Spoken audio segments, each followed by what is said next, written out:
Hi, everybody. My name is Louis Antonetti, and I'm thrilled to be presenting this life coaching course through the Sachem Public Library. The title of our course, Mind, Set, Match, How to Elevate Yourself in the Game of Life, is a course primarily used for teenagers and students entering college for the first time. A lot of responsibility out in the real world, and in that world, we need to take care of ourselves first and be slightly selfish in order to be able to serve others. Now, throughout this presentation, we're going to provide tools and resources that will help you center yourself, balance yourself, and just to get to know yourself a little bit better and to reflect a bit.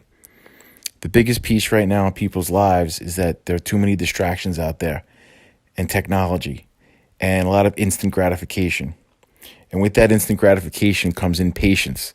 So throughout this course or presentation, what we're trying to tell people is to trust the process. The process of you is something that is ongoing. It's ever changing. It's something that you have to get used to. And it's very humbling when you first realize that. There is no magic solution. There is no magic plan. There is no video you can watch. Even this presentation isn't a magic solution at all. But what I'm hoping to do is to bring you some tools that will help you reflect a bit on your life and improve your physical, mental, and emotional state.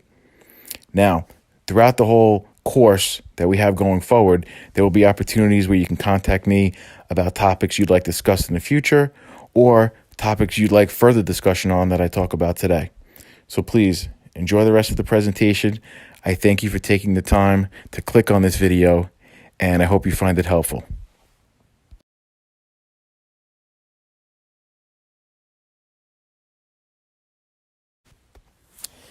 In this first slide, we're going to be talking about routines and the importance of a routine in the morning and in the evening.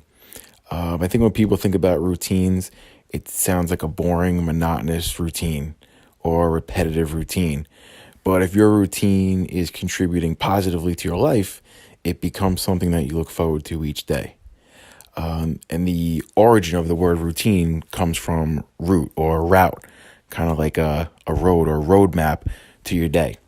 So to have an established routine is something that allows you to attack other areas of your day and not have to think about everything that goes on from morning to dusk. It's important to have that structure in your day. Why? Because it allows you to focus on other things and be more creative. And like it says here, discipline equals freedom. And that discipline, I think people get scared of because discipline takes focus. But once you have that focus, it allows you to see things clearly each day. Some people during their days, they almost get attacked by other people during the day. And the structure of their day is based on what others do to them, with them, or for them. The biggest part of our lives is what we do, what we control. So we need to control everything that we can that's within our control. Therefore, anything that happens outside of our control, we then have a better reaction to it because we're centered and balanced with ourselves because of a solid routine in the morning or in the evening. Now, for me, when I have a routine, I feel like when it's going well and I'm in rhythm, I feel like I'm in rhythm with my family, I'm in rhythm with the universe, I'm in rhythm with myself. And to have that rhythm and to feel that flow, it's very empowering. And when you have that momentum going forward, that's something that you look forward to each day because you know that the habits that you have established in that routine are going to make you a better person. It may not happen on day 1, day 2, day 3, or day 4, but if you establish that positive habit, a positive routine, then eventually down the line, you're going to reach your goals. And that's the biggest piece. It's step by step. It's that process. There's no magic formula, nothing you can ask Siri on your Apple iPhone to fix for you. It's something that's going to take a little bit of a grind, but it's actually, if you enjoy the process enough and enjoy the journey, it's going to be enjoyable. And there will be ups and downs, but having that established routine is going to keep you at that steady pace, knowing that you have that to fall back on. And that's your backbone right there.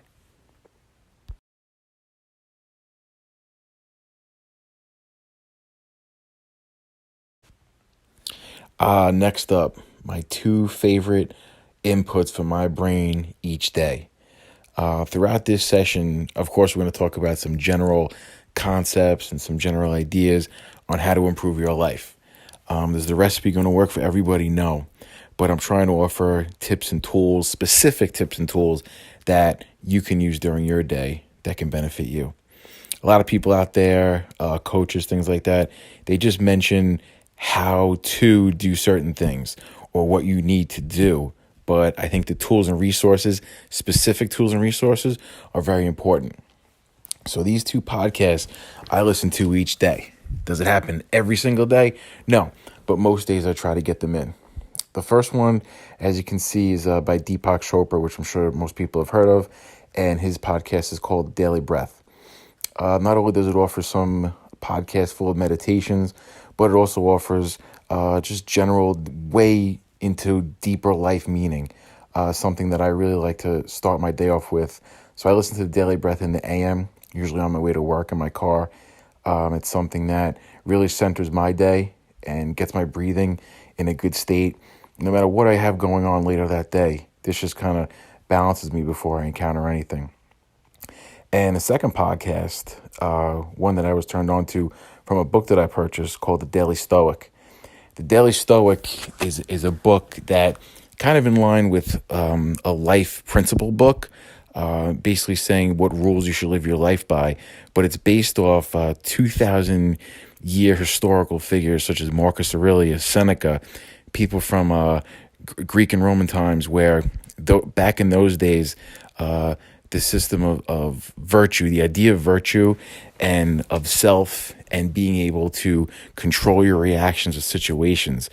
It was very stable for most people back then, and they lived by a certain code. And that code back then was to be stable, be rational, do not overreact, expect bad things to happen sometimes, and know what your reaction has to be to those things. The over-emotional person does not get far. The over-emotional leader of a company, of a team, of an organization is not valued. So we need to set that example for ourselves. And I think if we live our life in a calm, stoic manner, that we kind of set the example for others around us. And that becomes contagious, especially if you're a leader or if you're a coach of a team. Leading by example like that sets that demeanor at a level that people want to be a part of.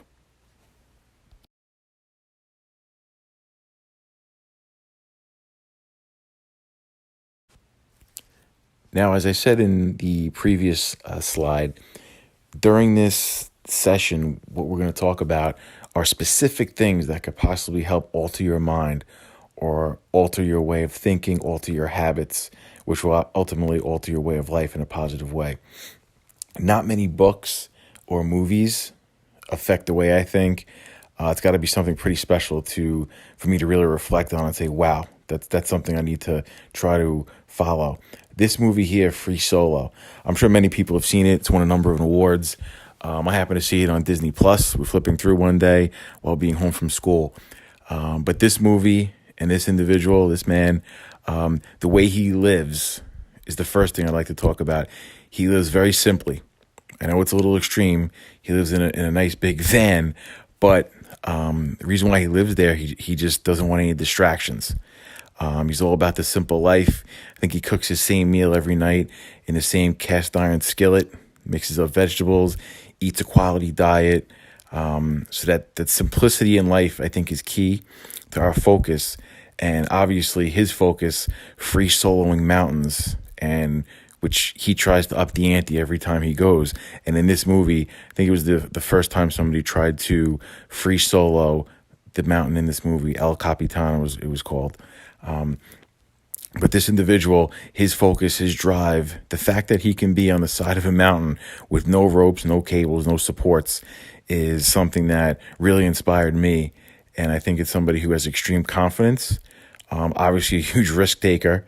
I think he likes life, but I think he enjoys it so much that he wants to push the limits of his body to see what he's capable of. And it just made me look at myself and said, wow, I thought I've accomplished some things in life, but I guess not. After he climbed over a 2,500-foot mountain without any cables, with his grips in his hands and his feet. So after seeing this movie, this is something I highly recommend to kind of jumpstart you into changing your life.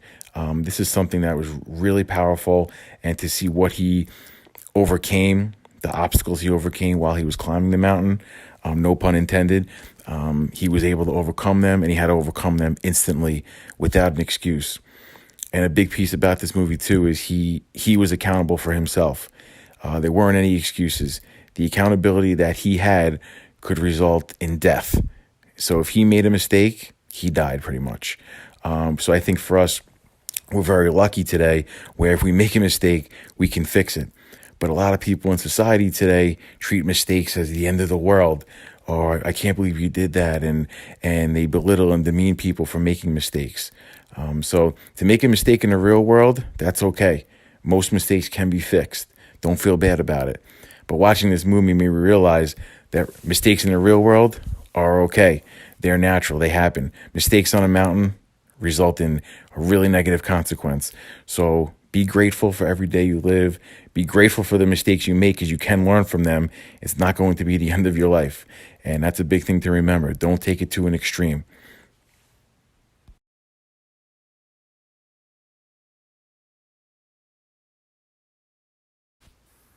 Now, I know we're in a digital age and a lot of people listen to podcasts and watch movies, but these two books, The Tools of Titans and The Magic of Thinking Big, they've had a profound impact on my life. The Magic of Thinking Big is a more generalized book just to get you in the right mindset and to be thinking about the bigger picture, obviously, and to have that vision, to see that vision, and to know that vision can happen before it happens. So basically to see what can be, not just what is currently. And it takes that immediate gratification mindset and tells you about the process and to think in a way that is rare nowadays. A lot of people, if you're impatient, you're a small-minded thinker because you want things now. But when you have that big mindset and you think well beyond your means and you know you're capable of more, that's a powerful thing to have. And you're also going to attract people who have that same mindset in life. And that's something that could be powerful as well, because the power of one is strong, but the power of many working towards the same goal, I mean, sometimes that's unstoppable.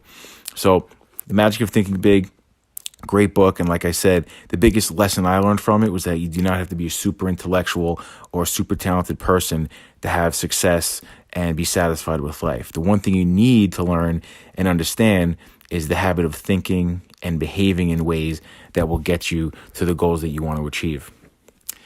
The other book, Tools of Titans by Tim Ferriss. I'm a big fan of Tim Ferriss's podcast as well. I probably could have added that on the previous slide. But what Tim Ferriss does is he's very specific in how he approaches life, his diet, his mindset, his emotional awareness, everything. And on his podcast, he interviews a lot of different people for a lot of different reasons. But he took all his interviews that he's done on his podcast, his successful friends, interviews he's done privately, and he compiled all those interviews into one book. And now this book is about, I'd say it's over 600 pages at least. And it's a little daunting when you first pick it up, but it's not a chapter book. Each chapter is basically a new person explaining how they approach each day. It explains their tricks, their routines for each day on how to be successful. I mean, this book is invaluable. It's almost like you get to pick the brain of super successful people that you'll never get to speak to in life.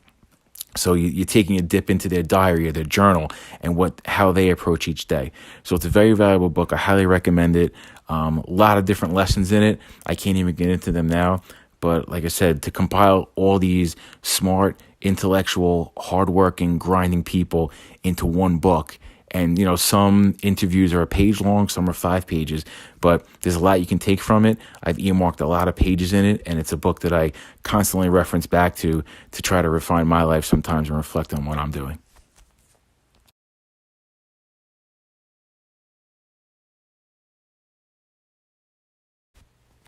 Naval Ravikant is a personality that you're going to want to get to know. I first heard about him. He was on the Joe Rogan podcast last June, I believe, and Joe Rogan interviewed him for about 2 hours, and that podcast interview went viral with the information that Naval provided during it. He's considered one of the greatest living synthesizers, life synthesizers, to kind of get that deeper meaning of life. I know if you ever see his name pop up in a podcast, an interview, a conference, or anything, it'll definitely be well worth your time to check him out. You're guaranteed to learn something new every time you listen to Naval. I follow him on Twitter And he's just somebody that makes you think. He doesn't have superficial material. He doesn't have things that you've heard before. The way he understands the world and how he sees society is very different than how many people see it. And we may believe the same things he does, but the way he puts it out there and the way he lives it is just something that it's very impressive. And like I said, it's something that you want to kind of reflect on your own life to see if you can change yourself for the better. A couple of things that he's mentioned in previous interviews is that he thinks that most of life is a search for who and what needs you the most. I mean, something as simple as that is very deep. And that's, like we said, it's the process of you. It's the process of your ever-changing person that needs to not conform to society. If anything, Naval says that you should retreat from society to identify who you are and not follow the masses. And a big belief of his that has become a huge belief of mine is that you need three things in life. You need a fit body, a calm mind, and a house full of love. So to have that physical, mental, and emotional piece is what we're going for here with the Mindset Match presentation. And it's something that everything he basically says rings true to me. And he lives a very simple life. And in simplification, he finds out what works for him and what he doesn't need in his life. And he eliminates those distractions. So again, if you get the chance, here's another tool. Like I said, a great personality to follow on Twitter. Search for him on Google. A lot of interviews because people definitely seek out his advice and his philosophies on life. It's a great resource.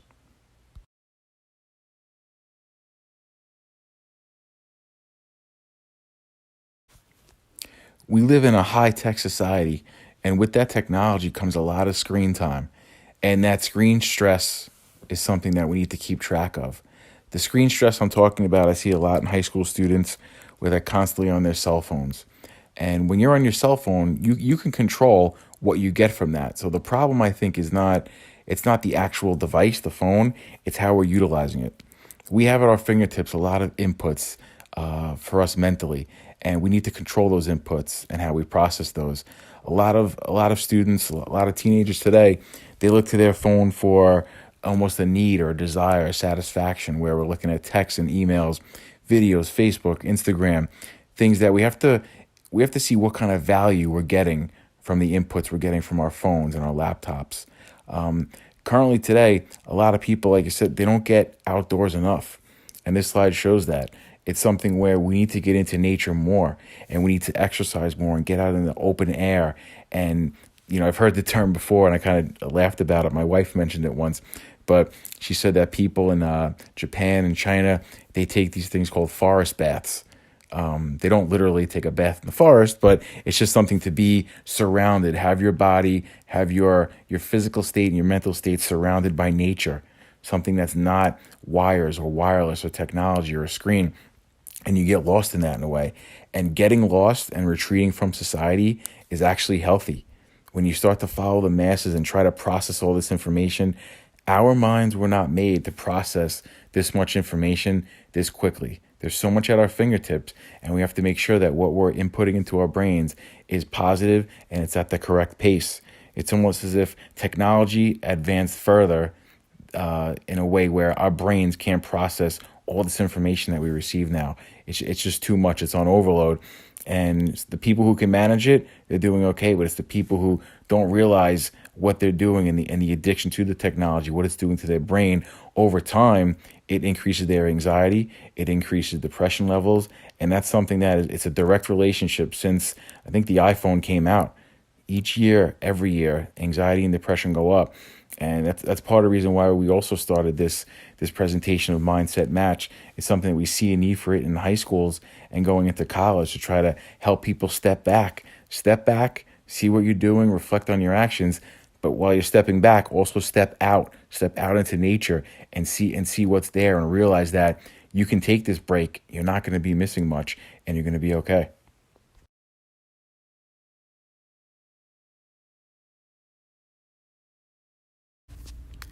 With everything we've discussed so far during this session, with podcasts, the movies, textbooks, the personalities to follow on Twitter, the biggest piece of all of this, though, is that you need to spend some time with yourself to see what you're about and what distracts you from being your best self. And the problem with today is a lot of the technology and the distractions that occupy us that takes us away from us thinking about who we are. So in order for us to reflect on why we do the things we do and why we react to the things we react to and the things we don't have control over, how we react to that, we have to take a step back and say, hey, listen, is it my family background? Is it my upbringing?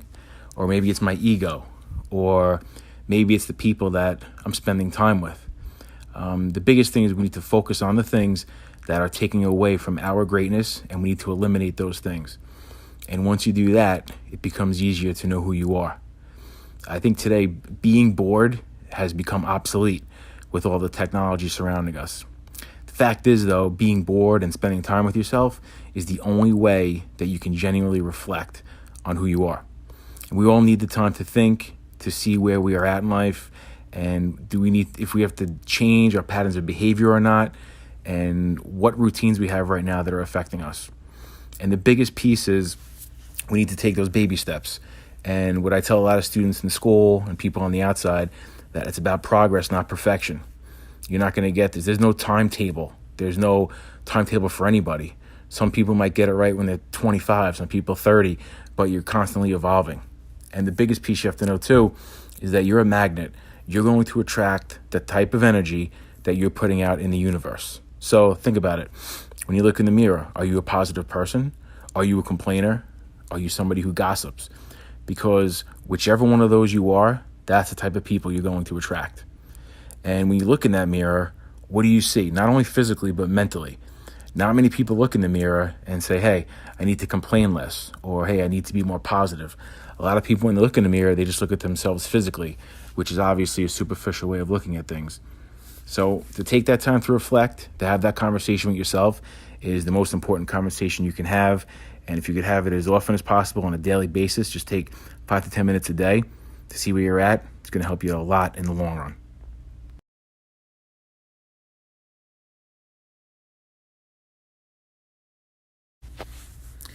Now, I firmly believe in starting my day with something positive and wanting to feed myself something positive, whether it's physically, mentally, or emotionally, before I encounter my day. Feeding yourself something positive in the morning, I think physically, mentally, or spiritually, definitely helps you combat the negativity and the friction from people that you might face in your day. One thing you could do in the morning is to meditate. Now, this could be a whole session unto itself, discussing meditation, the practices of, the benefits of. But what meditation does real briefly, it helps you regulate your breathing. It's going to give you some reflection time on yourself. And instead of waking up and immediately checking your cell phone to respond to other people, be sure to take the time to check in with yourself. The people, the demands, and the to-do list will always be there. And time is limited. It's also constantly being demanded by others. So be sure to demand some time from yourself, or you will not be balanced physically, mentally, or emotionally. Another thing I like to do in the morning or in the evening is to exercise a bit. Now, I'm not saying you need to run 10 miles each morning, but try to do something to prime your body for the day. It can be as little as a 10-minute routine just to get the endorphins going a bit and to release some anxiety. And you might have some anticipation for the day, and this is a good way to relax the body before you encounter anything you're nervous about during the day. Reading. I really think if it's possible, again, it's not every morning you'll get to do all 4 of these things, but as often as you can, it's vital. Reading something positive in the morning is really important for myself. Controlling those mental inputs, especially at the start and end of each day, is great. Either to get you off on the right foot in the morning or end your day with a positive subconscious vibe right before you go to sleep can be great. And you wake up the next day invigorated and ready to go. Another thing that takes some time is journaling. Journaling is something that I began to do this past year. Take some time, to write your thoughts down. It's almost like a self-therapy in a way to get you to express yourself. If you're not a musician, this is a good way to get your thoughts on paper. But it's also a good way to get your affirmations, your visions, your manifestations. It's a way to focus yourself. To focus and put these things in writing can be a very powerful thing. Some things I like to write down in the morning are, I'll say, hey, I'm grateful for this, or I'm grateful for that, or I'll say, today will be great if this happens, or I'll say, I am, and finish that sentence with confident, I'm decisive, I am positive, I am present. And when you say those words and you write those words, those are things that stick with you through the day. So if you ever have any doubt, you can always go back to those. And in the evening sometimes, I'll write down, an amazing thing that happened today was, just to reflect and end the day on a positive way. If you had a rough day, I'm sure there was one good thing that happened in that day. And if you remember that thing, it gives you a positive boost before bed. Another thing, you always want to reflect and better yourself. If you write down, I could have made today better if. And that's something where we know we're not perfect. So you can refine yourself and make some changes for the upcoming day. And to do those things every day is a hard thing to do. But as you do them as frequently as possible, it will help you physically, mentally, spiritually. And it's something, like I said, it'll keep you going in that routine and that rhythm to keep you in the positive flow.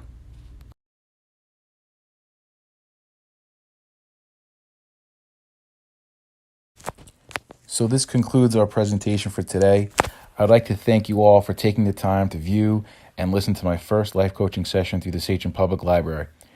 As a high school principal for 9 years, I've definitely seen what it takes to make students successful. I know what makes students tick, and I try to be proactive in giving them tools to help them stay on track. So it's definitely important to practice good habits outside of school, since students spend most of their time outside of the building. And if you have good habits on the outside, they'll definitely carry into the building as well, and they'll have success in school. So hopefully these presentations will be in person soon once the COVID-19 restrictions are eased a bit. But please view my email on this slide. It's louantonetti11@gmail.com. That's LOUANTONETTI number 11@gmail.com. You can please email me for any reason at all regarding feedback from this presentation, or if you'd like more info on topics that I presented in this session. And please let me know of any ideas for future discussion that you'd like me to touch upon in future sessions. Also, there are private life coaching sessions available that I do. So for any high school students, college students, and beyond, I'm always open to that. So please shoot me an email and I'll be in touch as quickly as possible. And thanks again. So this is Louis Antonetti for Mindset Match, signing out, wishing you all great things with healthy and happy days ahead. Thanks for your time. Have a good one.